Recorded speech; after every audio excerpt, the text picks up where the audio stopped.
कला काव्यकुंज मध्ये आपले हार्दिक स्वागत। मी रेवती घेऊन आली आहे एक स्वरचित कविता। कवितेचे नाव आहे एक दिवा। पहिला दिवा श्रीरामांच्या स्वागतात लावावा, सोबत सीतेचा आशीर्वाद मिळवावा। दुसरा दिवा अंधकारावर मात करून लावावा प्रकाशाचा, चोहीकडे प्रकाश पसरू द्या जणू तेज आकाशाचा। तिसरा दिवा अज्ञानाच्या तेलात ज्ञानाच्या वातीचा, एक दिवा परंपरेच्या गंधात भिजलेल्या मातीचा। पण तो एक दिवा लावायला आपण सर्वच विसरतो। आपला दिवा लागो म्हणून कित्येकदा त्यांच्या घरातल्या दिव्यांचा प्रकाश हरवतो।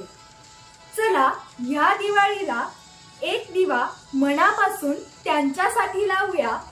जवानांसाठी एकदा तरी कृतज्ञता व्यक्त करूया। जवानांसाठी एकदा तरी कृतज्ञता व्यक्त करूया। धन्यवाद।